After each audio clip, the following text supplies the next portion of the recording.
জয় রাধে রাধে গৌর হরিবল। তাই গৌরাঙ্গ মহাপ্রভু আজ আমার জগৎকে ডাকছে কেমন করে?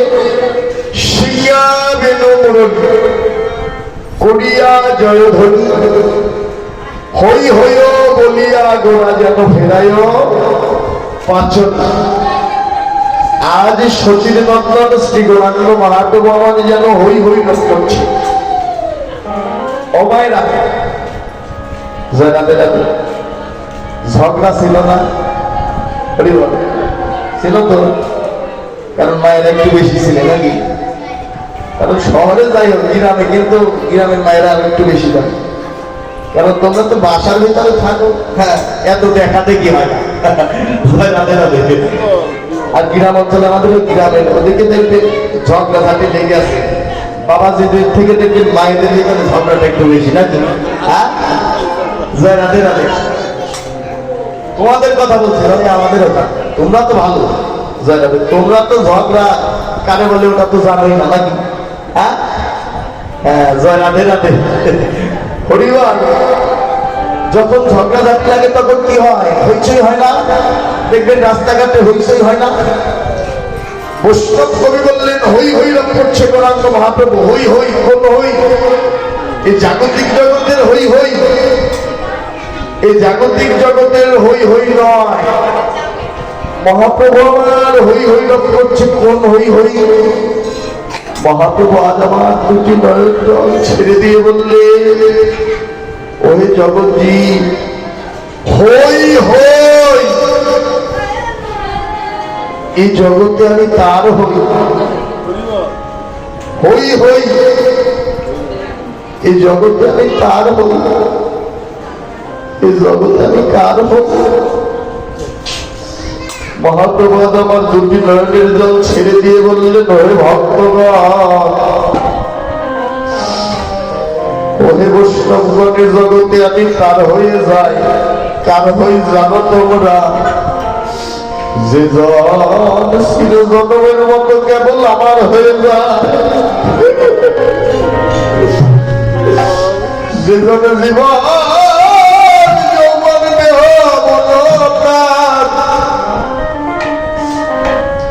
জীবন যৌবন দেহ মন প্রাণ সকল কিছু সঁপে দিয়েছিল জনমের মতো যারা আমার হয়, যারা ছিল জনমের মতো আমার হয়ে যায় এই জগতে, আমি ভগবানের ছিল জনমের মতো দাবি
চিরজনমের মতো সব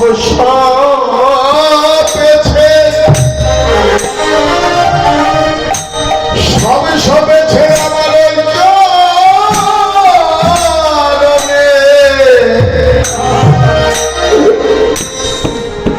আমি ভগবান চিরজনমের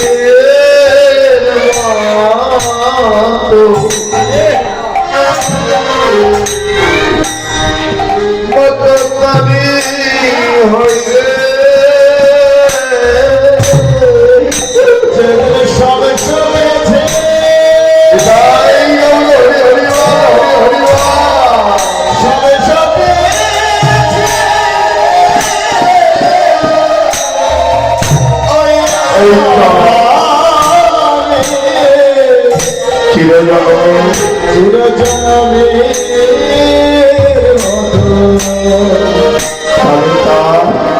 আমি তারি যেজন সব পেয়েছে আমার আমি জনের মতো বাড়ি হইবে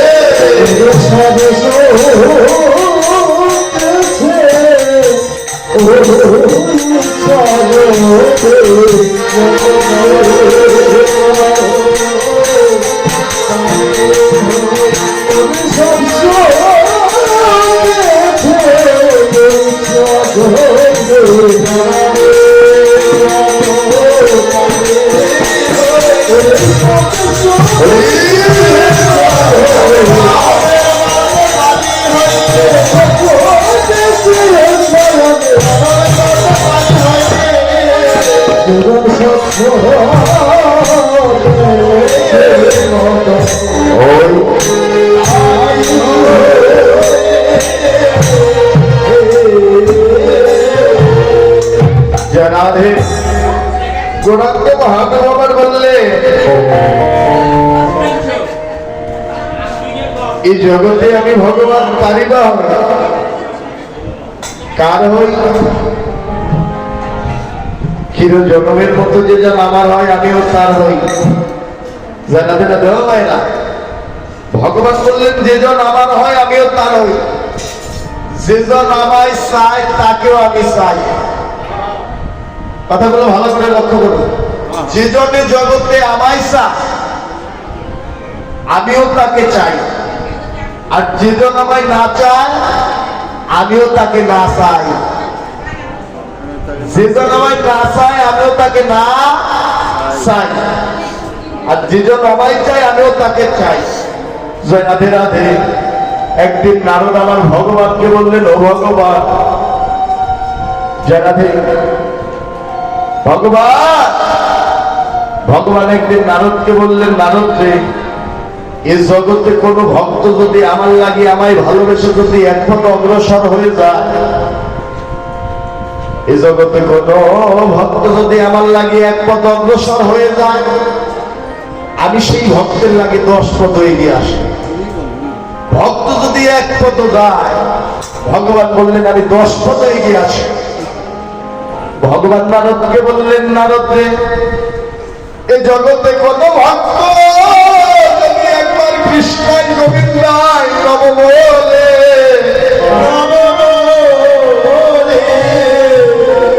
একবার যদি দুভূতা নয়ন জলে কাঁদে জানাতে জানতে এক মালনী 50 টাকা ভগবানের সঙ্গে দান করলেন সব আশীর্বাদ করলেন এমনই ভাবে যেন কৃষ্ণ পদে মধ্যে থাকে বিদায় দ্বারা যেন আর গোবিন্দ রূপ দর্শন করতে করতে যেন বাকি বের হয়ে যায় জানাতে বাবা ভগবান বললেন তারও সেজন একটা দয়া এই যে আপনি কি জানিয়েছেন জানাতে গান হবে না হরিবল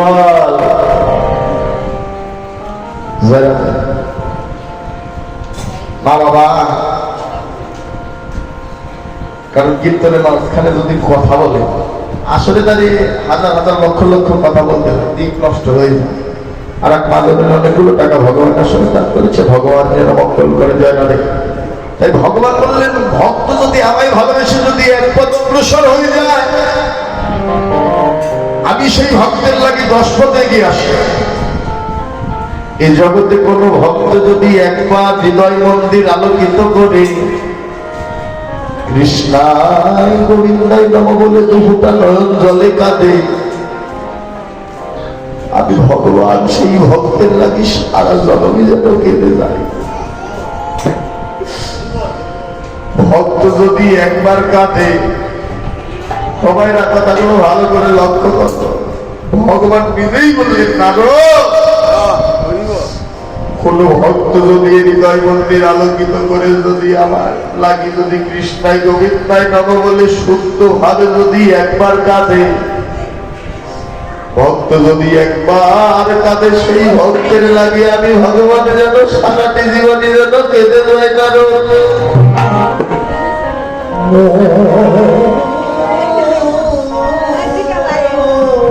আরো দুই দিদি ভাই 50-50-100 টাকা ভগবানের সাথে দান করবে, সবাই আশীর্বাদ করবে। দিয়ে আশা নিয়ে দিয়েছে কোনো বাসনা যেন পূর্ণ করে, ঈশ্বর যেন জায়গা দেন।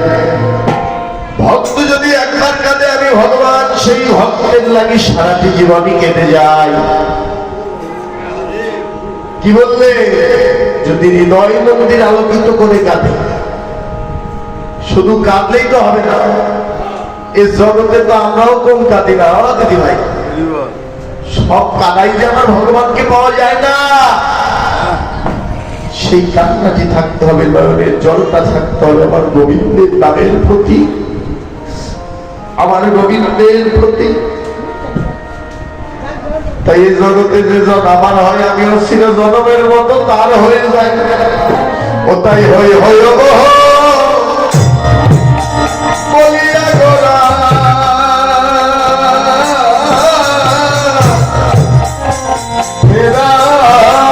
পাছনি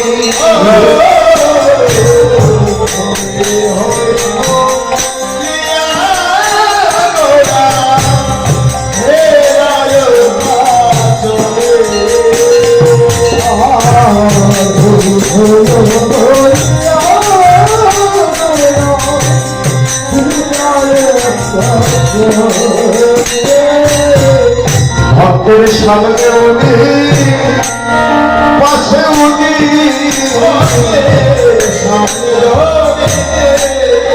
পাশে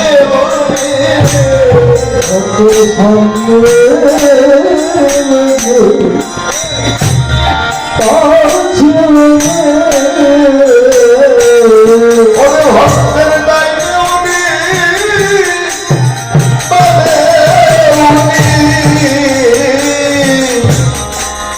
সামনে উনি পিছনে উনি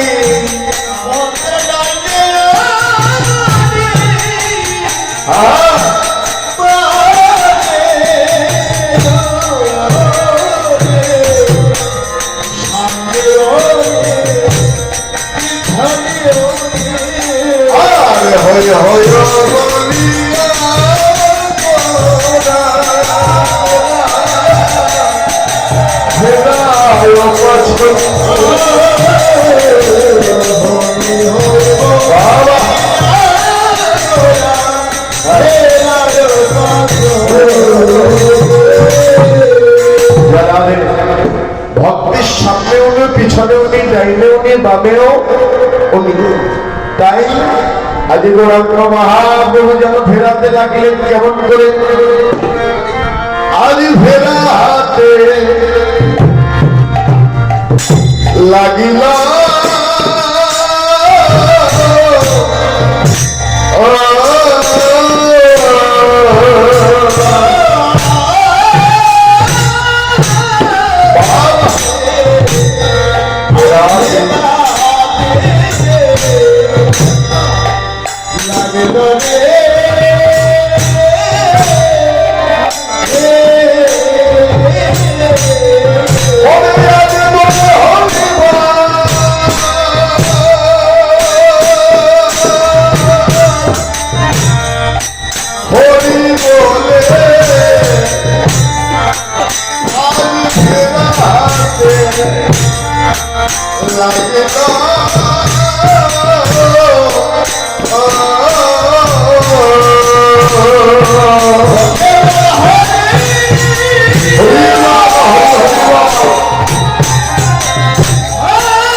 রাধে হই হইও বলিয়া গড়ে যেন ফেরায়ও পাচন।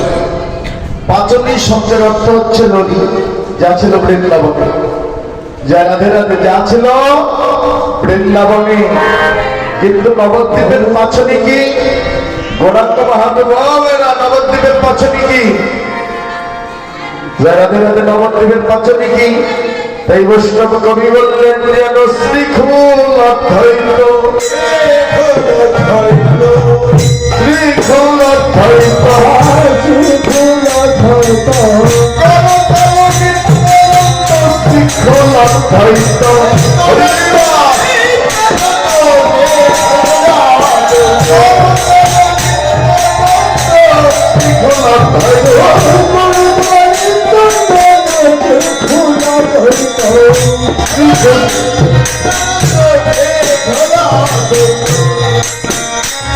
যত শিখুল অদ্বৈত, শিখুল অদ্বৈত, শিখুল অদ্বৈত,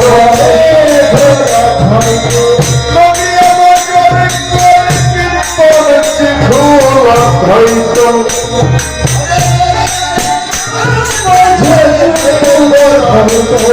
যারা হে যেন শ্রীখুল অদ্বৈত কর তার নিত্যানন্দ, খোল কর কাল নিয়া গৌরাঙ্গ মহাপ্রভু দিয়া নগরে করে যেন মধুর নাম সংকীর্তন। যারা হে এই হল নবদ্বীপে পাচনী। আর গৌরাঙ্গ মহাপ্রভু আমার ডাকছে, জগৎজীবকে ডাকছে। কেমন করে? সেইভাবে তো মুরলী ধরে ডাকছে। আর ডাক শুনে ডাকলে তো কেউ আসবে। আমার যদি নাম ধরে কেউ ডাকে আমি আসবো না? যারাতে গৌরাঙ্গ মহাপ্রভু আমার জগৎজীবকে লক্ষ্য করে নদিয়াবাসীগণদের ডাকছে।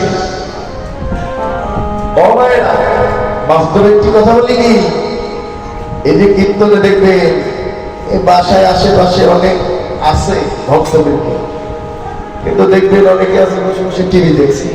হ্যাঁ আছে না? এদিক ওদিক ঘোরাঘুরি করছে, কিন্তু এখানে আসবে না।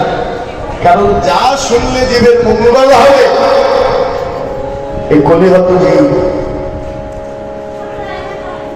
তা করবে না। এখানে যদি কীর্তন না হয়ে যদি দেখতেন একটু নাচানাচি হতো, হ্যাঁ ও বাবু, কীর্তন না হয়ে যদি একটু নাচানাচি হতো দেখতেন ভক্ত কিন্তু ধরতো না, ছোট্ট জায়গা ধরতো না। যা শুনলে জীবের মঙ্গল হবে